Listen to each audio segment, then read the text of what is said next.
Hey guys, it's Maya with My Opinion. I'm super excited to be back and relaunching and have my first episode with the facelift that I've been working on with My Opinion.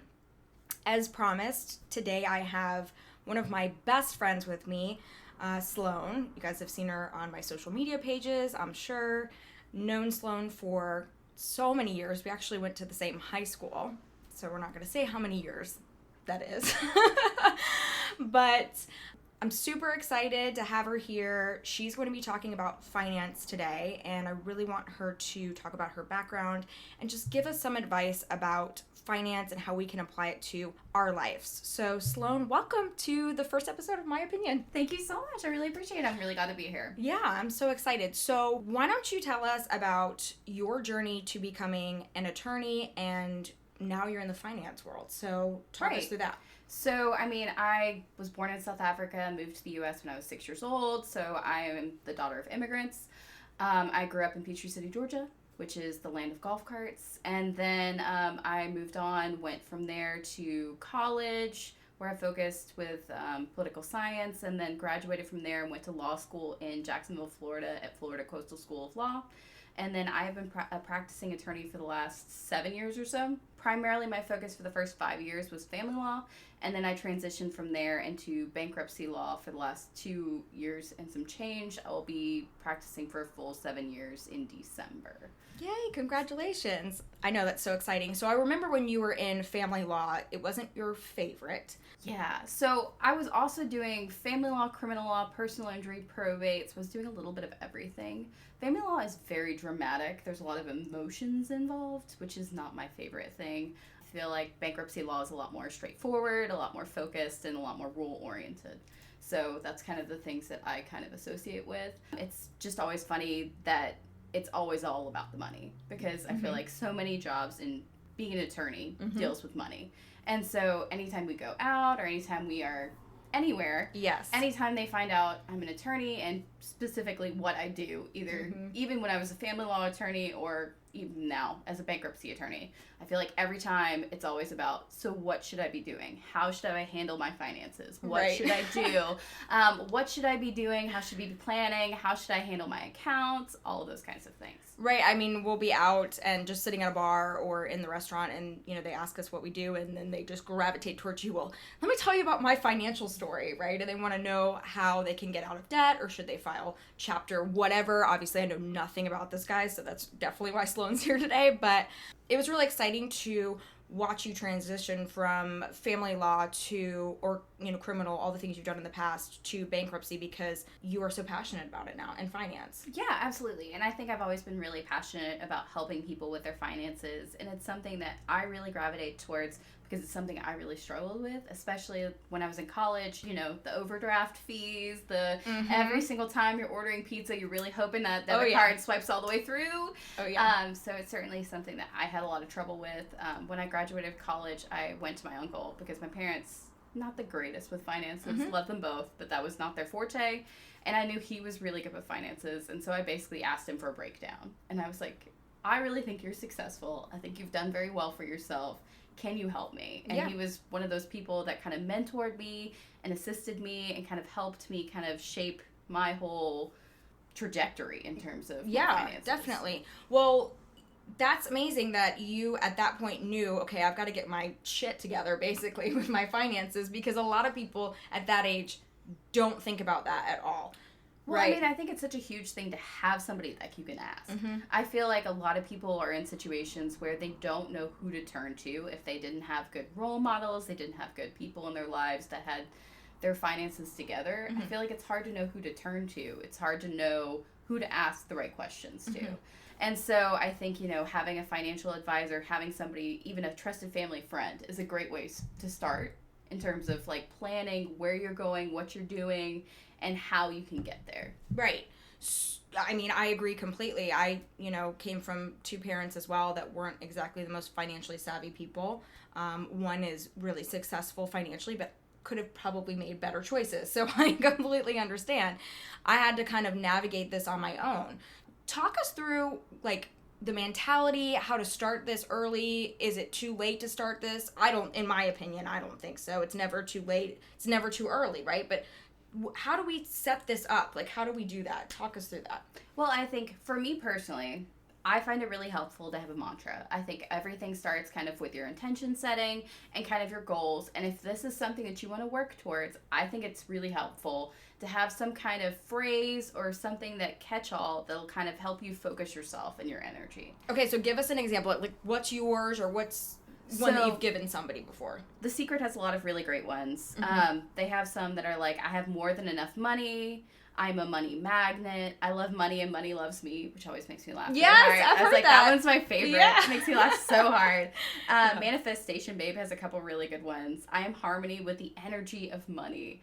I think what a mantra does is it just kind of gives you that kind of focus of what you're focusing towards. And as woo-woo as it sounds, I mean, athletes do it, professionals do it. It's a way to kind of focus what your goal is and what you're trying to do.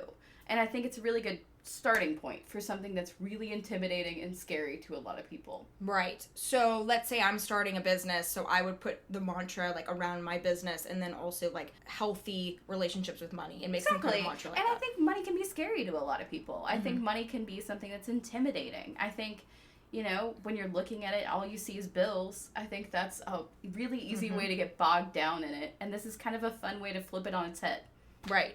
So do you recommend that once I've made my mantra, or we've made our mantra because we're all learning from Sloan today, in my opinion, it is a little bit scary, right, when you set that, because you're kind of holding yourself accountable for that. But how do you achieve that, like, in 2019? Do you just have one job, or do you have, like, what are your recommendations? I mean, I think everybody should have a side hustle. Okay. I fully believe that there should be no one out there that just has one job. You should never have just one income source. I think that's a really great way to set yourself up for failure. Yeah. I think that, I mean, at any time, your job could be axed. And you never want to be in a situation where you're solely dependent on one source of income. Right. I think millennials especially are realizing this. Yes. I think you look at the way that most millennials run their lives. They have 2, 3, 4, 5 jobs at all times. And I think, honestly, it's really smart. Because the truth is, there's nothing worse than getting yourself into a hole because you just didn't have anything else. Right. And so I think you need to look at things that you can do to kind of earn more money, to kind of look at things that you are passionate about. Right. If you like writing, there's tons of copywriting websites. If you like selling things, if you can really find things, you can sell things on eBay. I mean, there's so many different options out there now that you can find to increase your income ability. So yeah, I agree completely, because I've been doing this for a couple of years now as well, and it's definitely taken that level of anxiety away. Oh, if I lose my main job, that's cool, because I'll focus more on one of my side hustles that have taken off, and it works. It truly works. It takes that anxiety away. What if, now I know the things that I'm passionate about because it's been a little while since I've been out of college and I've been working for a while, so it's easy for me to pivot and say, okay, I'd like to do this on the side, and then once it becomes successful, I can potentially leave my full-time job, or it can be, you know, an alternate revenue stream. What if it's someone that's young, or someone that's been in the workforce for so many years, like, and they need to know, like, I don't know what I'm passionate about. What are some things that you recommend, like, the jumping off point? I mean, honestly, I think there's nothing better than trying. So I feel like if you really like dogs, why not sign up to do WAG? Yeah. So you can do dog walking. I mean, it can be something as basic and easy as that. It doesn't have to be rocket science. It doesn't have to be something that you commit yourself to forever. It can just be something that's just something extra that you know that you have to fall back on. Also, if you have a job where you do things like, and as long as your contract permits you to do this, if you prepare taxes, if you can prepare taxes on the side, great. If you're an attorney and you can do things outside of your firm for a little extra money, obviously you already have that skill set. So why not put that to use? I mean, there's websites like Fiverr that'll pay you $5 for things, graphic designers, all these kinds of things do these kind of projects just to get their names out there, to kind of get more exposure and things like that. I think it's all about what your skill set is. So it doesn't necessarily have to be something that you want to spend the rest of your life doing. But I also think the more things you expose yourself to, the more likely that you're going to have something. Yeah. I agree, and that can be your money that you set aside, or it might lead you to your next passion. I love that you said WAG because, guys, I'm not even kidding. When I was working from home, for years and years, I was a WAG walker. Is that what it is? A WAG walker? So on my lunch, I would go and walk dogs, and some people would make fun of me for it. They'd be like, why? Like, you don't need the money. You always need the money. You always need the money, right? Well, and here's the thing. Like, you can be setting that money aside into your savings. Yeah. And that's, like, a huge thing. So everybody, like, the vast majority of Americans do not have enough money set aside for an emergency or for losing your job. So why not do something to create an additional income stream for yourself that you can be squirreling away those kinds of money so that you don't have that kind of devastating financial loss, that so you don't end up in a situation where, God forbid, you have to file for bankruptcy. See, you guys can't make fun of my WAG walking anymore because it was a good plan. It was a good plan. At the time, for sure. It was super smart. So you mentioned saving and having like an emergency fund if something is to happen or if you lose your job. What is your recommendation with that? Are you saying that you should have the typical 3 to 6 months? I mean, I feel like this environment is a little bit different now. I mean, but you're the expert. What do you think? I think it's just kind of overwhelming, especially when you're first starting. So as far as I'm concerned, if you're first starting, if you're able to squirrel away $5 a month just to start out, I think that's a good start. I think there's a lot of really great apps out there that'll help you. There's some really good ideas from Acorn, I was Digit, just going to ask you. Okay. Smarty Pig, Tip Yourself, Max My Interest. All of these came from Credit Karma, which is also a really great resource. But, I mean, there's a ton of different apps that'll help you kind of squirrel away money that you won't necessarily miss, which is always a good idea, especially when you're first starting, because it's really hard to let go of that money out of your bank account and move it somewhere else. Yes. But I strongly suggest that you have a separate bank account that is your savings bank account. The one that you do not carry the debit card with you. That's the one where you squirrel the money away. Obviously, you can transfer that money back to your account if something were to happen, but it shouldn't be something that you can easily access. So that you can kind of build up some money just in case something were to happen. I mean, there's recommendations anywhere from 5% to 20% of your income should be held in savings. Honestly, I think if you're first starting out, don't stress yourself out by the percentage or anything like that. I think starting is the biggest part. I think once you're starting, you can kind of get on a roll and then kind of find what works for you. But I mean, obviously you want to be working towards something that's moving and increasing. Yeah, I think that's great advice. And I was totally just about to ask you, like, what apps do you recommend? Because we haven't really talked a whole lot about this, but I use Acorns, and I just forget about that money. Like, it just goes out, I forget about it, it's good. I get emails sometimes, I'm like, oh, yeah, I have Acorns. Whoops, okay, cool. But I think that's the mindset you should kind of have, right? Like, that money's out of sight, out of mind, and it's growing for you. And the really great part about it is that it literally takes it out of your hands, so you don't even have to think about it. It's just something nice that you can, like, bury away for a rainy day, and if, God forbid, you get a flat tire or something like that, I mean, it doesn't financially ruin you. I mean, you know, if you lose your job, whatever, you need that money. Yes. You need that money for rent and food and all those things. Yes. So, I mean, I think those apps are great tools to use. Yeah. So why wouldn't you? I mean, you have no idea what can happen in life, right? So many tragedies happen, emergencies, loss of a job is just one of many. So having the money set aside and having that financial freedom and having that stress off of you is awesome. What do you think about 401ks? I have a lot of different thoughts, but I think if your employer offers it, you should at least be contributing some of your income to it. So what's a good 401k? So, because everyone, has a different opinion. I feel like millennials are like, no, we're stopping that. And then some of them have been advised by parents or financial advisors that have been in the family for a while. Do it, do it, do it. What's a good match? When is it worth it? You think you should do it, but... I mean, I think in terms of retirement, I think you should diversify as much as possible. So I think in terms of what you're doing for your retirement, I think you should think about a 401k, especially if your employer offers it. It's not a bad way to have money that disappears from your account that you don't feel.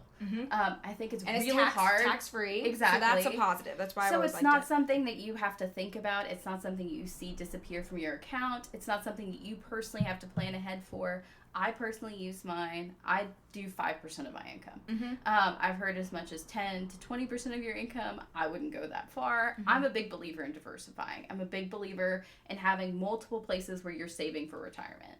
And I think that having multiple places is the best way to possibly make sure that, God forbid, something goes down with your 401k. It's not the end of the world. There's other sources that you have for retirement. But I do think it's really important, especially when you're first starting out, to start with a 401k, especially if your company has matching, because that's free money. You don't want to leave free money on the table. I agree with that, so I'm so glad I was right. My opinion was right about that, so that's good. And obviously diversifying, I've learned that the hard way, because when I was just out of college, we're not going to talk about when that was, but you guys can probably figure it out. I was like all about the 401k because that's what our parents like knew and told me, and then I realized, oh, there's these great apps coming out, and then I can even diversify within my 401k. So I evolved from that point too. So I think that's amazing advice, and obviously you've seen it work. So I want to make a lot of money, Sloan. Like, everyone wants to make a lot of money, right? I mean, I've had a great career. I'm happy, but everyone wants to keep moving forward and build their profile and obviously what they have in their accounts and diversify. But how do we build wealth? How do we make sure that we're secure? I think stocks are a great way to do that, especially in the short term. I feel like stocks are a lot more volatile, but I mean, if you can ride out the wave, then a lot of times you'll make a lot more money. You want to have good advice when you're going into stocks, or you need to be somebody who's savvy enough to look into that, or you need to find somebody that can help you. There's also a lot of really great apps with that too, which is also really cool. Robinhood is one that's really great right now. Never heard of that. So Robinhood will give you a free stock. That's amazing. Which is whenever you sign up, which is super fun. It's just a great way to kind of like dip your toes into stocks. Yeah. Because stocks are really overwhelming. They scare the shit out of me. It's a lot of information. And, my boyfriend, Jackson, he is, like, all about it. He checks them, and then he'll be like, oh, no, I need to forget about that one for a while. And I'm like, what are you even doing? I don't even know. So you recommend, if it's someone like myself that it sees stocks and the opportunity to invest in stocks, and is like, oh, my God, I don't know what I'm doing, seek out a professional, use the apps. What do you recommend? Diversify again?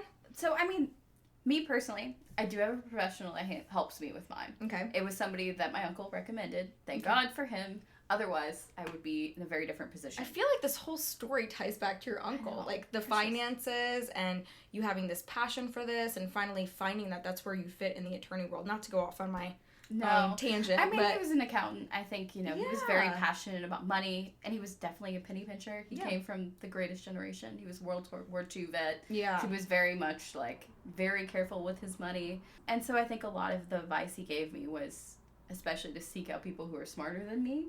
Good advice. When it comes to things that I don't know a lot about, and I'll be 100% honest with stocks, I don't know a lot. Mm-hmm. It is overwhelming, the amount of information that you need to know in order to plan well.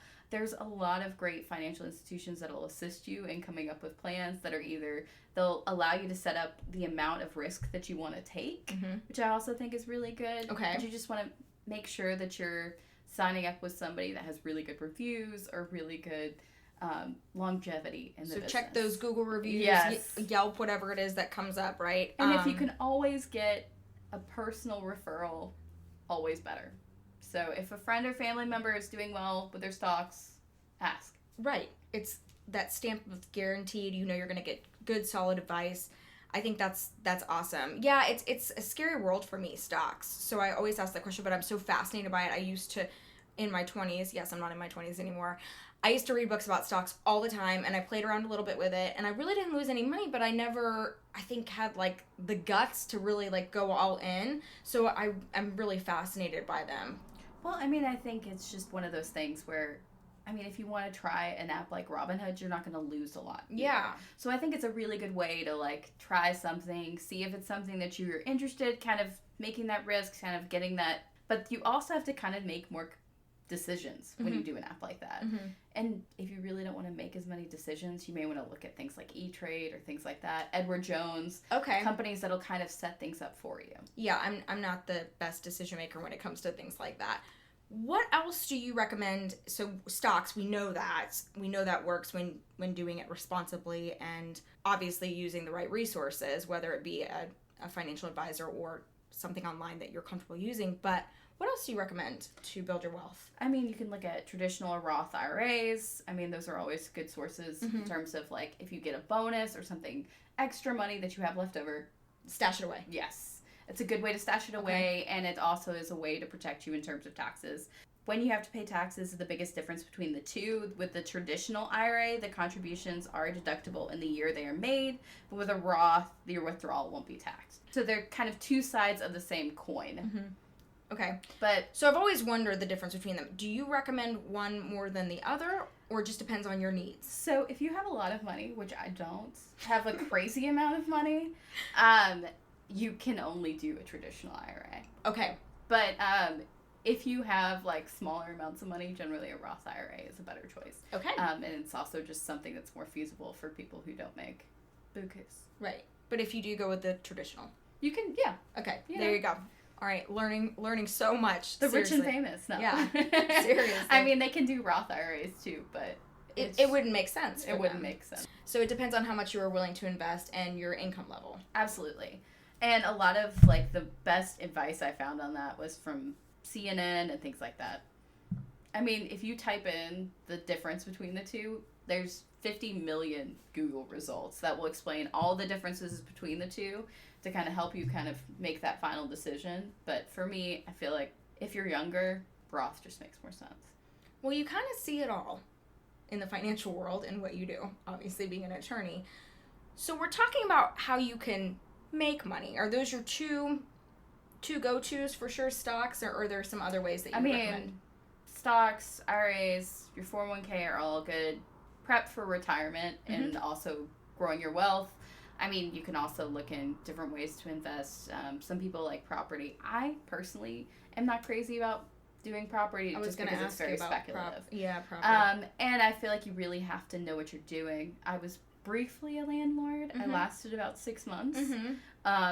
You have to be really invested. You also have to have somebody who can do a lot of work in terms of handyman work, that kind of thing. And if you are not handy, you will end up paying a lot of money. Right, so you got to have your go-to guy or gal, either one, that comes and gives you obviously a discount. So when people are owning and renting multiple places, it can work out. But if you just have one property, and let's say you want to keep it and rent it out, you have to make sure you're making some money on that, right? Or getting some equity. Exactly. Okay. And a huge problem is a lot of people, when they have extra properties, what they're doing is they're just paying off the mortgage every month, but that's not really getting you any additional wealth. Like, that's not getting you anything extra. Okay. You're literally just stretching yourself thinner and thinner, and you're not getting anything for it. Like, yeah, I see what you're saying. So it would be better for me, because we both own our homes, right? So it would be better for me to strike while the iron's hot, sell my house, and get the equity that I have, because obviously we're in Atlanta.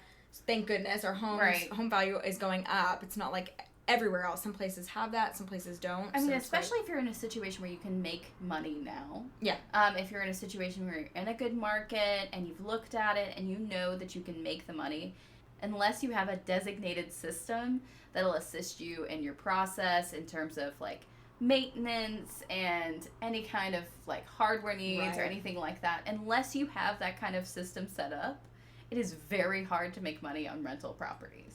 Because there is so much expense involved. No, that the totally makes furnace sense. will blow, and the AC will blow. Yep. And if you think about like when you own your own home, all the things that go wrong, that will happen times 10 with a rental property. Because they don't take care of it like their own. Exactly. Right. And they don't change the filters like you would. And they don't I'm do guilty all of that. the things I'm sorry. that you would do if it was your house. Right. So, I mean, even the best renters can cause a lot of problems. And you can also run into situations where renters don't pay. Sure. So then you're having to worry about eviction and things like that. And that costs a lot of money all while you are out all the payments that you need. And then you have to cover the mortgage and whatever else expenses that, go along with that particular property while paying your expenses and your mortgage or rent or whatever you've chosen to do. So I strongly suggest you have significant amounts in savings if you're doing rental properties. Got it. Just because it's a risk. Mm-hmm. I mean, it's like anything else that's a risk, but in terms of my personal comfort level, I felt like if you're just doing it for one property, it's just not right. It's not enough. Yeah. So I don't want to talk too much about home because, we have so many things to talk about still, but everybody asks this question. Everybody. Is it better to rent or buy? And everybody thinks it's better to buy, but in my opinion, it's not always better to buy. Oh, absolutely not. So you tell me. I mean, it depends on the market. It depends on a lot of different factors, especially if you live in a city and it's really expensive to commute. I mean, you just want to look at all of the different factors. You want to look at expenses. You want to look at how much it would cost. If the only place you can buy is the suburbs and it's going to cause you, A 2-hour commute, or something crazy like that, you're going to be spending so much time back and forth. Quality of life is down the tubes. Exactly. Right. And not only that, but it's also the expense of that, and then all of the things that go along with that. Yeah. I mean... Just so you can own a home, right, and say that. So exactly. It's not always the best thing. It's probably better to save up and then while buy you're renting, and then mm-hmm. buy when you're able, or in the area that you want to buy. Yeah. So, I mean, and it's also dependent on, like, if you are in a market that's really not good, you're not really sure, if it's a bubble that seems like it's about to burst, mm-hmm. probably not a great time to buy. I mean, if it seems like prices just keep climbing and it's just crazy, then it's probably pretty volatile. Yeah, that makes total sense. Well, I had to get that question answered because I just talk about that with people in life every day. So I think it's a constant battle whether... I think it's a goal. Everyone wants to own a home by 25 or 30 or whatever it is. And yes, I know it felt great for you when you bought. It felt great for me when I bought. But guys, there's so much that goes on with it. Like, it's... I also think, like, if you don't have savings when you buy a house, you are begging for problems. Good luck. Yeah. Because, A, you have to have a mortgage payment every month. Yeah. So God forbid you lose your job, mm-hmm. because then you can face foreclosure, you can face all sorts of really negative ramifications. Right. Which are very different than if you just have rental expenses. Which is why you need a side hustle, too. Exactly. Agreed. And savings. Yes. And then there's also, B, it's just referring back to the fact that, I mean, things go wrong with a house. I mean, my AC went out. Time. You literally had to put the new AC unit with a crane. It was $1,000 extra. Yes. And I have a warranty insurance, but mm-hmm. obviously that does not count. Like a crane. Doesn't cover a crane, for sure. Oh my God. A new AC unit on top of my building. So, I mean, it's one of those things.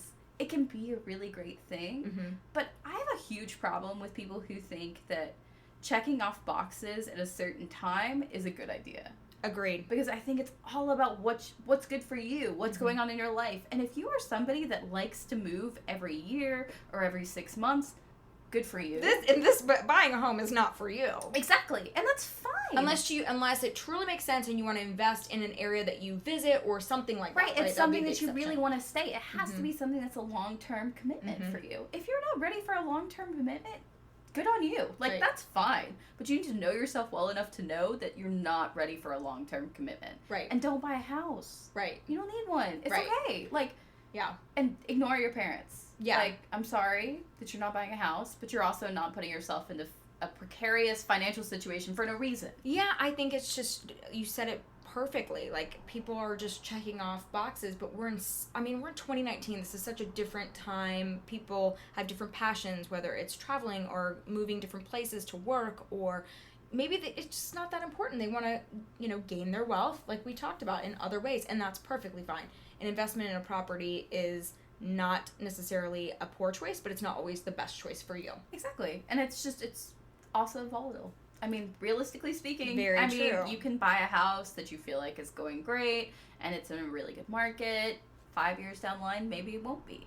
Very true. And you have no way of knowing that. So I feel like you have to be secure enough in your finances and diversified enough mm-hmm. in your finances to know that that isn't your be-all and end-all, and that can't be your only plan. Right. Yeah. Great. I mean, that's great advice. I mean, I'm thinking about obviously what happens when you buy a house. We've been talking about this for a minute. There's so many things that we have to pay for now, and credit cards are such a huge thing. It's a big part of, let's face it, all of our lives, right? So how do you feel? We've talked about how you can make money, get wealthy, property, but how do you get out of debt? So many of us have debt. I'm going to raise my hand because I use credit cards. I'm like, I want those miles and I want that bonus cash back. And then I'm like, oh, wait, I probably should have budgeted a little bit better, and I've learned some lessons from that. I mean, I think credit cards can be a good tool. I don't think you should throw away your credit cards or completely burn them unless you are literally somebody who has maxed out all of your credit cards and you've reached the point of no return. If you are at that point, obviously, maybe you should try to move towards a cash lifestyle or something else, just in the meantime while you're paying down that debt. Because you can't obviously there's something going on and you can't control and money manage effectively, right? Right. So you need to take that distraction, temptation away from you. Exactly. You're saying that. But for most people, you can use credit cards effectively and get benefits from them, like miles or points or whatever you were trying to get. Right. The biggest thing is you want to be able to pay off your credit card at the end of every month. Right. If you notice that you start to kind of build up that balance to where it's getting huge, a lot of the reason for that is the interest. Interest gets away so quickly. It's a huge problem in terms of being able to pay things back. Things kind of get away from you. Yeah. And it kind of creates a situation where you're kind of chasing your tail. My first suggestion would be to transfer your credit card balance to another credit card that doesn't have interest. Okay, I was just going to ask you about this because I get these offers in the mail all the time. And I, have wondered in the past. Luckily, I'm not in that situation now. I'm like trying to find some wood to knock on right now. But I've seen them and I've wondered. So say I get an offer in the mail, right, from Chase or American Express. And they're Right. like, you can transfer your, whatever, 10,000, whatever it is, onto this card and until December 2020, I have no interest. And then, so you're recommending that is a good idea. I would say if your plan is to pay it off, it can be a good idea. Okay. So you have to be focused. If you're doing this, your focus has to be not, oh, now I have extra space on my credit card. It has to be to pay it off. Because then you're not chasing your tail with that additional interest. Right. So you actually can chip away at it. But you have to make a plan. You have to set money aside. And you have to plan every month how much you're paying off. And it can't be the minimum. Because if you're just paying the minimum, you'll never pay it off. Right. So that's always the trick with credit cards. They tell you a number, and you're like, great, $29 a month? I can absolutely pay that. That is not the number you should be paying off. No, that just keeps you having the credit card. Exactly. And then you've got interest, and then you've got, so it builds up. That makes perfect sense. So if you can give yourself a reprieve, if you can give yourself a year, let's say, where you don't have interest accruing, you can chip down on that balance. Right. And I mean, obviously that will help. But you have to be focused in that you're not just paying that minimum payment that whole time, because then in a year you're going to find yourself in that exact same situation. Right. Let's say that I have $10,000 and I'm like, it's on this credit card that's high interest and I get this offer. And it will go, now it's September 2019, it will go through December 2020 as long as I pay it off. So I've got this $10,000. So I need to budget. I need to break it up between all those months. $10,000 and what those payments would be, right? Exactly. And then have that goal. And try to have that goal to pay off as much as humanly possible, obviously within whatever your means are. Pinterest has a lot of really great budgeting tools. It has a lot of great ways you can lay out how much money is coming in. Oh Lord, I love Pinterest. I'm such a problem. And so it has a lot of really great ways, from Excel spreadsheets to regular spreadsheets, bullet journals. I didn't know that. Have you never tried bullet journaling? I haven't. I'm not You as love Pinterest. journaling. I know, I love journaling, and I do it physically, so I need to do it on Pinterest. You absolutely I know, do. you love Pinterest. I really do. These are great ideas. So bullet journaling is basically a way to lay out things in a really pretty manner in a journal. That's a very concise. So you can definition. use this for, it's a budgeting tool. You could use it. Well, you can use it for anything, any Okay. kind of organizational tool, but it's just an organizational tool. So if we have some Pinterest lovers, this would be the choice for them. Exactly. Okay. So it's just a very pretty way to lay out your finances, and if you need finances to not be scary and awful, it's kind of a nice way to lay it out. Cool. But basically, you want to start with how much money you have coming in, and then look at how much money is coming out. The best way I could do that is basically looking at my online accounts. So personally, I sat down in front of my computer one day and I basically went through all of my accounts. I looked at all the money that was coming out, all my utilities, my mortgage, any fixed expenses that I had. And I kind of had that money come out of there to see what I had after that. And then I thought about everything else you spent. So obviously, I eat out a lot. I don't know about you, but I have a life. Yes, we go to dinners together, so I'd say so. That's a little Achilles heel for us, but yeah. So I set money aside and I look at kind of how much I've been spending in terms of that. Now, whether or not that's the right amount or not, sometimes I just give myself the amount that I've been spending and see where we go from there. And then I'll look at shopping, how much I'm spending on clothing, all those kinds of things, deduct it from that, and then kind of see what I have at the end. So if I have, and you also want to think about your savings as well, so that also should be deducted out. If you have Because you're money, allotting a certain amount every paycheck to your savings too, so that should be a fixed expense. I'm not really great with that all the time, but you have to set whatever it is, if it's as little as $25 or $50, or if you can do 100 to 500, 1,000 a pay, whatever you can do, you should have a fixed expense, right? Exactly. You should have a fixed amount, and you should also be thinking about any of those debts. So your credit card expenses, that kind of thing. If you have to scale back your savings to do that, fine. But I honestly think if you can scale back somewhere else, that's probably going to be better. Oh, for sure. If you can cut somewhere else, clothing. I mean, I've seen people do fantastic projects where they've literally not bought clothes for a year. Yeah. I am not that person. I am super impressed that they're able to do that. We don't have that willpower. No, I don't. But I do think that there are a lot of really creative ways that you can work on spending less money. Yeah. I mean, brewing your own coffee at home is not nearly as glamorous or exciting, but it's something I personally do in order to save money so that I don't buy Starbucks every single time I go out. Right. Obviously, not the most grand and extravagant of expenses. But that's one that's talked about a lot, is don't get that, $5-6 latte in the morning, and it adds up, and it really does. Well, I mean, I think it's just small ways that you can cut expenses out of your budget. Right. So if you are the kind of person that really, really, really loves your hairstylist, and that is something that you don't want to take away as a fixed expense, then find a way to save money for that. I'm not saying that you can't have that. I just think it's also important to think, what can you cut back in order to save up for that? Yeah. So that it's not something that you are in a situation where you lost your job and you spent your entire tax refund on a haircut and new shoes. Right. When you don't have any savings, and then you're left without anything. Right. I feel like you're talking about real life examples, obviously, because you're like, you've lost your job, and now, so I feel like you definitely see this a lot, where people are living beyond their means, and then something happens, and... I mean, I think it's an easy trap to fall into. And I don't want to be judgy or judgmental or anything else. I think it's really easy to do. And I think I've been very privileged and very blessed to live a life where I have not had things necessarily decimate me, even when things have gone wrong. I think a lot of that is starting planning young. Right. I think knowing... All back to your uncle. Exactly. Like, thank God for him. Yeah. I think a lot of not overdrafting your accounts, because it just starts to build a hole that you can't get out of. Like the credit card debt. Exactly. And I mean, it's one of those things that's really hard to get out once you're already in. Right. And if I can stop people from getting into that hole before they already get into that hole, I mean, that's the greatest thing you can do for yourself. At that point, you really can build wealth. If you're in a situation where you're paycheck to paycheck, can't get out, I mean... And you're paying off debt, you're never going to have enough to set aside for your savings in your future, so you can be free of all of this, right? And so that's why things like side hustles are so important, so that they can kind of give you a little bit more financial freedom, especially when things are really tight. Right. Because everyone goes through some kind of emergency or tough time in their life, and they need that. And preparing for those things, not to be negative, it's to be positive. Because if that never happens to you, great. Then you've got a huge chunk of money sitting over there from your side hustle, or, again, your 401k, your stocks, whatever you decided to do as your diversification. Exactly. And so, like, when I graduated law school, my first job out, I made $25,000 a year.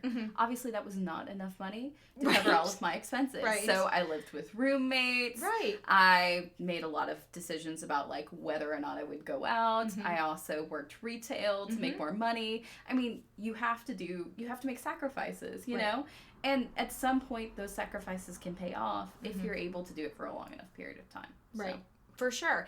And you were lucky to make $25K, because not everybody walks out of college making that. True. And it's really tough. Yeah, out of college I had 3 jobs. Yeah. And that was that. And then it narrowed down, but you had your side hustles too. And you have to, because you got to pay the bills, and then finally your life kind of narrows, and then you can be into what you specialize in, which is where you are now, which is awesome. So debt, we know. Pay it down as fast as you can. Credit cards, pay them off.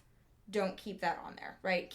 And I mean, you can use your credit card. Just make sure it's expenses that you can actually pay off. So let's say that I'm someone that has just really sunk myself into some debt and is considering options. I don't know. Fortunately, I thank God every day I have not gotten into that situation. But these are clients that come to you, right? They don't know what absolutely. they're and doing. I mean, so I personally do consumer bankruptcies. Okay. So I do Chapter 7 and Chapter 13 bankruptcies. Chapter 7 is basically if you earn under median income for the county in which you live, and you also have to have a limited amount of assets. It's kind of simplifying things. Mm-hmm. But and then Chapter 13 is a restructuring repayment plan. It's kind of a very personalized experience in regards to whether or not you need to file for bankruptcy. Generally, I don't recommend somebody file for bankruptcy unless they're incredibly overwhelmed and it's really kind of their only option. Okay. Just because it's a lot. It's a huge undertaking. Mm-hmm. It's a big thing to put yourself under. And while a Chapter 7 only lasts 4 to 6 months, you can only file once every 8 years. Okay. So it's kind of the kind of thing where you need to know, this is my only shot at it, and so I need to make sure that this is something. But if you have significant medical debt, if it is a situation where you just cannot get yourself out of it, I would strongly suggest you seek out a bankruptcy attorney and at least talk to them for a consultation. Because you give a free consultation typically, right? Absolutely. And so if they're charging for a consultation, steer clear. Well, I mean, I just think you can get a free consultation, so why not? Right. Especially if you are in a financial situation that is precarious, why spend more money? So if I found an attorney that was going to charge me for that, I should steer clear, right? Obviously, that's not... I mean, different attorneys have different practices. Okay. I will never critique somebody else's practice. Yeah. I will just say that we don't personally charge for consultations. Okay. I know most firms don't charge for consultations, especially in bankruptcy. Mm-hmm. And I think the reason is you should hear your options and kind of decide for yourself. Yeah. I think it is a huge undertaking. Chapter 13, stop foreclosures. I mean, it's a big deal. Mm-hmm. You have to continue to make your ongoing mortgage payments while also making a planned payment. It is a long-term undertaking for the next 3 to 5 years of your life. You need to fully understand what your rights, what your responsibilities are if you were to file for bankruptcy. And it is not a quick and easy fix, which most people think of bankruptcy as. Right. I feel like, I think a lot of people envision Michael Scott right. on The Office when, Jan has spent all his money and Oscar's made that, whatever graph for him. And he just walks out. He goes, I declare bankruptcy. It's just, that's all over the internet. It's hilarious, but it's not that easy. No, it's not. Obviously not that easy. And I mean, it's a complicated legal process that I strongly suggest you have an attorney that will assist you through. You can file for bankruptcy on your own, but it is a very complicated process, and the vast majority of bankruptcies that are filed solo, I believe it's less than 80% are successful. Wow. It's just one of those things. I don't think it's for everybody. Right. But there are certainly situations where it can be appropriate. Right. And I don't think it should be considered the easy way out, because it certainly isn't. Right. I think that there are a lot of restrictions and requirements in bankruptcy that people don't realize. I think there's a lot of court oversight that they don't realize. We tell our clients as soon as they sign up for bankruptcy, they are no longer in control of their finances, somebody else is. And that is really hard for people. Especially when you have put yourself in this situation because you've just kind of gone rogue, typically, with your expenses, depending on the situation. Well, I mean, we see a lot of people who have profound medical debt, who've been through awful situations. That's a different situation. Really devastating divorces, things like that. And I mean, there are a lot of very valid reasons to get to the point where you really can't dig yourself out of the hole you're in. Yeah, that makes sense. But I mean, in terms of a Chapter 13, you're paying back some of that debt. Now, whether you're paying back all of it or a portion of it kind of depends on your income and other assets. Right. But, I mean, it's not just a free ticket either. Mm-hmm. And while a Chapter 7 will get rid of your unsecured debts are credit cards, loans, anything not secured by property, I mean, it's still a 4 to 6 month process. You still have to go in front of the court and basically attest that all these things are true. You can't have significant assets. Because if you had a significant asset, like a house, is taken from you, right? Well, not necessarily. Okay. So your house would have to, you can protect up to $21,500 worth of equity per person. Okay. In a okay. Chapter 7 bankruptcy in the state of Georgia. Okay. Obviously, this is my area, so I only practice in the state of Georgia. I will not attest to what the laws are in other states. Right. But the rule of thumb with bankruptcy and Chapter 7 and 13 that you specialize in, it's kind of the same with your recommendation, though. Not the rules, but you're recommending only seek this route and get free counsel. Yes. Yeah. I mean, if you feel really overwhelmed, if you're in a situation where you just feel like you can't climb out of it, I obviously think it's a great idea. I mean, I've had friends of mine reach out to me who've asked for advice. It doesn't mean that they necessarily have to decide that they're going to file for bankruptcy. Yeah. But I think you should know all your options. I think you should know everything you could possibly do. And we can have a frank, honest conversation about your finances that maybe you haven't had somewhere else. Right. Especially if they've gone through a divorce or a medical situation or something really extreme, or death or something really extreme where they've had to pay a lot of money or a job loss, whatever it is, right? It would be best for them to seek someone out and find out what their best options are. Absolutely. And I mean, it never hurts to ask. Yeah. I mean, it's one of those situations where you're not having to pay for it, so why not? All right, well, that's awesome advice. I know that's what you specialize in. I have one more question, though, about filing bankruptcy, and then I'll get off this topic and talk about the fun stuff to wrap it up. If you file bankruptcy, yes, does that stay with you forever? I know people, it's like, do you rent or do you buy? That's a question that people ask all the time. I mean, it's one of those things. It stays on your credit report for 7 to 10 years, depending on the credit reporting agency. Okay. So, I mean, it's definitely something that'll hang around. Mm-hmm. I mean, it depends in terms of renting, buying, how much effect that'll have. The further out you get, the better off you are. Mm-hmm. We always would tell our Chapter 7 clients that as soon as they walk out that door, they're going to have 50 credit card offers. I don't know why. Really? But as simple, because they know they can't discharge it right away. Wow. Because they know that they'll have to pay it back. Okay, that I would never have thought about that, but that totally makes sense. So, because they know that they can't discharge it recently, they send them a ton of credit card offers. Okay, and don't accept those because that's crazy. You're gonna be back in the office again. Yeah, you're gonna be back seeing Sloan or whomever it is that you want to see. Right. Okay, yeah, I mean, I know that's just a question that is often around bankruptcy. Doesn't it stay with you forever? So it doesn't, but it's best to go ahead and take care of it and move on. I mean, it's one of those things, if it's the right choice for you, it will not affect you forever. Mm-hmm. Will it affect you? Yes, it will. There you go. You have the answer. We've got a great, recap of financials here. You know, make those money moves, right? Make sure you have a side hustle. Make sure you're investing in stocks and your 401k, the amount that makes sense. For me, in my opinion, when I was working for whatever company, I would just put in what they matched. And it kind of sounds like that's what you were saying, too. I mean, I think matching is such an incredible tool. Why not use it? Yeah. I mean, if it's just a company that doesn't give it, I just do 5%. Yeah. So. Okay, 5% is the final recommendation if they don't match. We know that we need to get out of debt, pay off our credit cards, make a plan, stick to it. Right.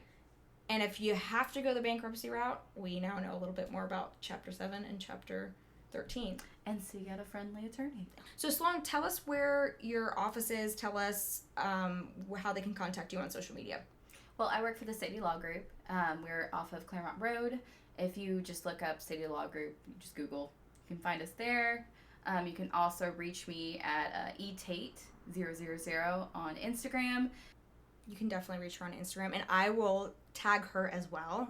If you guys have any additional questions, I know Sloan would love to answer them, love to speak to you about any financial questions in general that they have. This is what she does every day, and she's super passionate about it.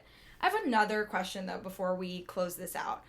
We talked about how you became interested in getting on the right track financially right out of college, talking to your uncle. Love the story, love how it's progressed through your life. But is it too soon to teach, our children this? Or is it too, I wish I knew how to, nobody writes checks anymore. Nobody writes checks anymore.